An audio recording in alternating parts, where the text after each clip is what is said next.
오늘 탐정의 사건 파일 속 이름은 리플입니다. 한때는 은행이 사랑한 코인이라 불리며 국제 송금 혁신의 아이콘으로 떠올랐지만 동시에 미국 SEC의 소송으로 법정에 세워진 최대의 피고인이 되었죠. 리플은 범죄자인가 아니면 혁신자인가? 혹은 둘 다일까요? 오늘 우리는 그 답을 찾기 위해 하나하나 단서를 추적해 나가겠습니다. 최신 뉴스는 코인 탐정. 첫 번째 단서 차트의 증언. 사건 기록을 열면 언제나 가장 먼저 확인하는 것은 흔적입니다. 리플 사건에서 그 흔적은 바로 차트죠. 수많은 말과 주장 속에서도 차트는 거짓말을 하지 않습니다. 이 선 하나하나가 투자자들의 두려움과 욕망, 희망과 배신을 기록하고 있으니까요. 2020년 12월 미국 증권거래위원회 SEC가 리플을 기소합니다. 차트는 즉각 반응했죠. 가격은 폭락. 마치 유죄라는 도장이 찍힌 듯 리플은 곤두박질 쳤습니다. 투자자들의 손에서 XRP는 공포 속에 던져졌고 커뮤니티는 절망으로 뒤덮였죠. 하지만 사건은 그곳에서 끝나지 않았습니다. 리플은 쓰러진 듯 보였지만 완전히 무너지진 않았습니다. 차트는 오랫동안 바닥을 기며 긴 침묵의 횡보를 이어갑니다. 마치 재판이 진행되는 법정처럼 시장 역시 기다리고 있었던 겁니다. 판결이라는 순간을 말이죠. 그리고 2023년 7월 법원의 판결이 내려집니다. 재판부는 이렇게 말했죠. 일반 투자자들이 거래소에서 XRP를 매수한 것은 증권 거래가 아니다. 순간 차트는 폭발했습니다. 억눌렸던 투자자들의 기대가 한꺼번에 분출되며 XRP는 단숨에 급등했죠. 그날 차트는 리플 역사에서 가장 극적인 장면 중 하나를 남겼습니다. 하지만 탐정의 기록에 따르면 사건은 완전히 풀리지 않았습니다. 기관 투자자 대상 판매는 여전히 증권법 위반 소지가 있다는 단서가 남았고 차트 역시 다시 조용히 박스권 속으로 들어가 버렸습니다. 폭등은 짧았고 혼돈은 다시 길게 이어졌죠. 이 첫 번째 단서가 말하는 건 단순합니다. 리플의 가격은 늘 법정 사건과 함께 움직여왔다는 것. 차트는 그 자체로 증거물입니다. 두 번째 단서 리플의 탄생. 사건의 두 번째 단서. 이제 우리는 범인의 과거를 살펴야 합니다. 리플, 이 기묘한 코인은 어디서부터 시작되었을까요? 2012년 미국 캘리포니아. 제드 맥케일럽과 크리스 라슨을 중심으로 한 팀이 모입니다. 그들의 목표는 단순했습니다. 전 세계의 돈이 몇 초 만에 이동하는 세상. 은행 간 송금은 며칠씩 걸리고 수수료도 비쌌습니다. 그 불편함을 없애겠다는 야심찬 구상이었죠. 이들은 자신들의 프로젝트를 리플랩스라 이름 붙입니다.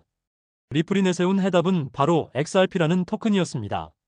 수수료는 거의 무료에 가까웠고 송금 속도는 불과 몇 초. SWIFT 같은 국제 결제 시스템이 느리게 움직이는 동안 리플은 번개처럼 돈을 옮길 수 있었던 겁니다. 탐정의 기록에 따르면 리플의 기술은 단순한 실험이 아니라 실제 은행과 기업들이 관심을 보일 만큼 실용적이었습니다.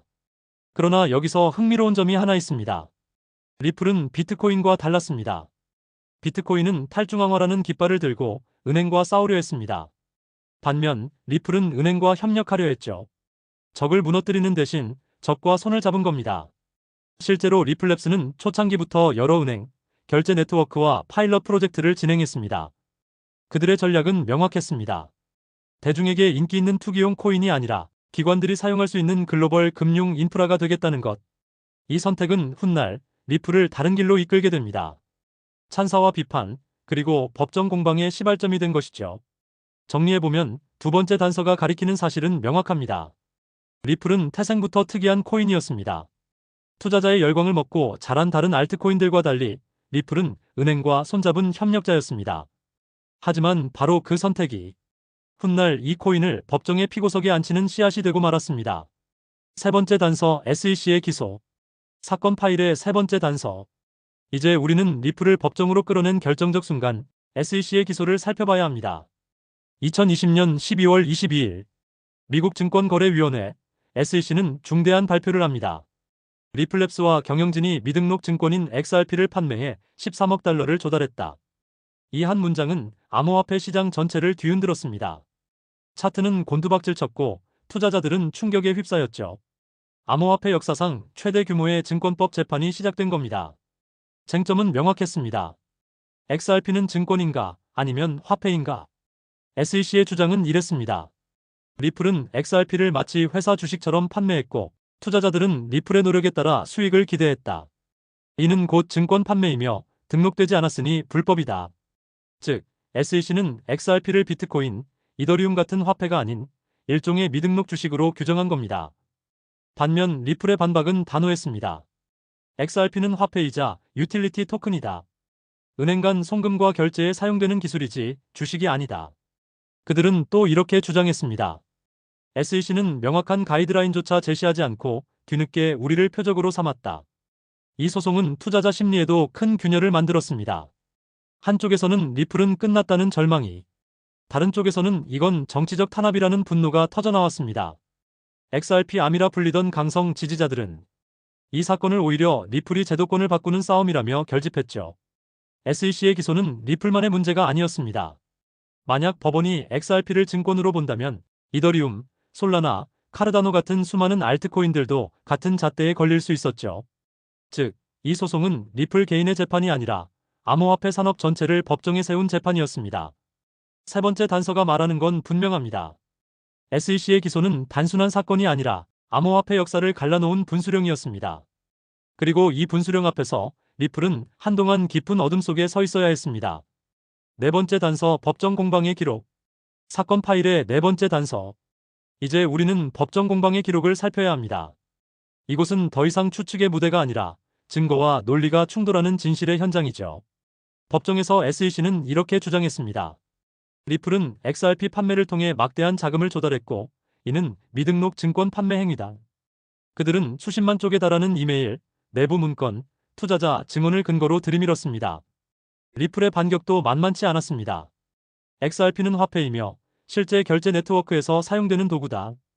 우리는 투자 계약을 판 것이 아니라 기술을 제공한 것이다. 그들은 또 이렇게 지적했습니다.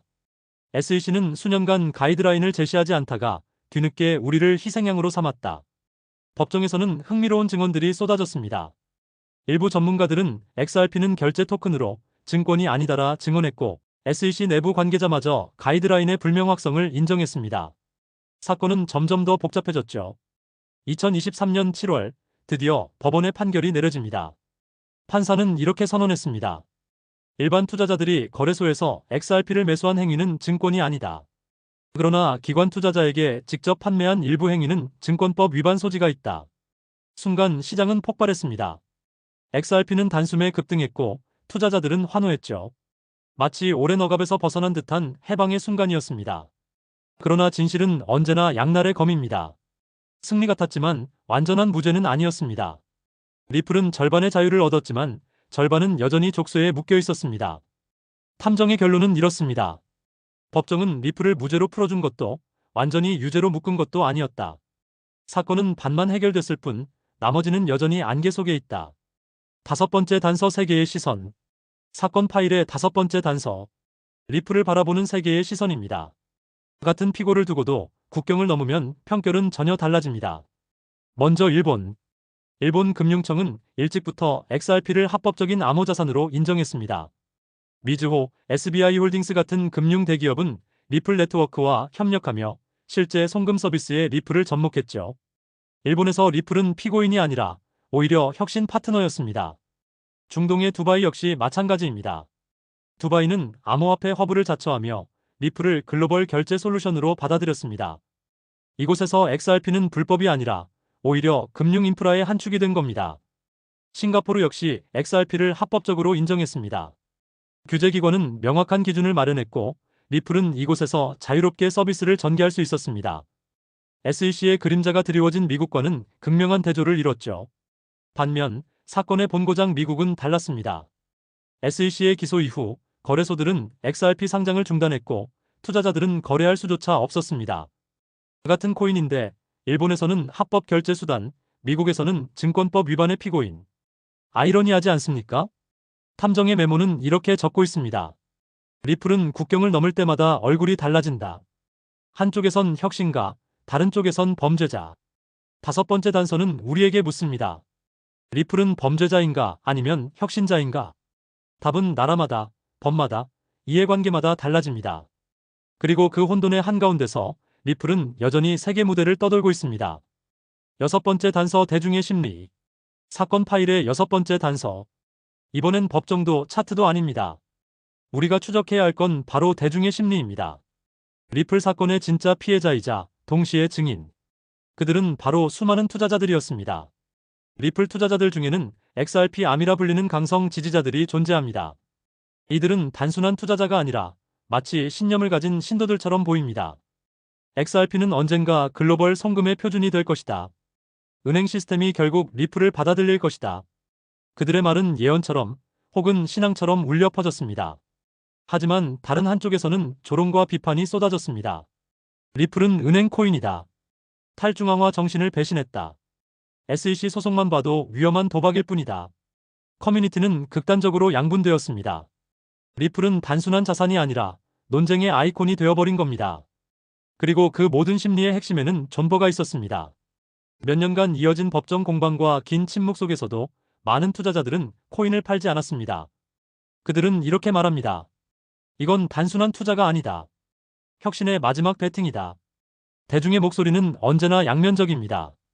누군가는 희망으로, 누군가는 절망으로 증언했습니다. 리플이 승소하면 우리는 부자가 된다. 또다시 지연되면 모든 게 끝이다.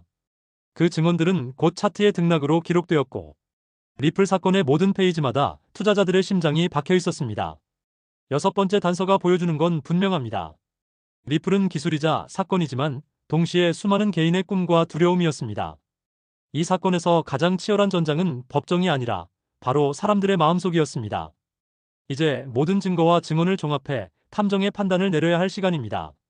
모든 단서는 하나의 사실을 향하고 있습니다. 리플은 범죄자인가 아니면 혁신자인가? 법정은 그 답을 반쯤만 밝혔습니다. 리플은 무죄도 유죄도 아닌 회색지대에 놓여 있죠. 그것이 바로 이 사건의 본질입니다.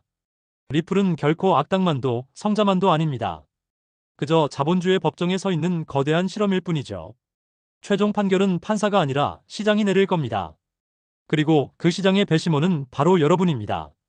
오늘의 사건 파일은 여기까지. 리플의 다음 단서가 밝혀지는 날, 우리는 다시 이 파일을 열 것입니다. 이상, 코인 탐정이었습니다. 구독, 좋아요, 알림 설정은 코인 시장을 보는 여러분의 확대경이 됩니다. 다음 사건에서 만나요.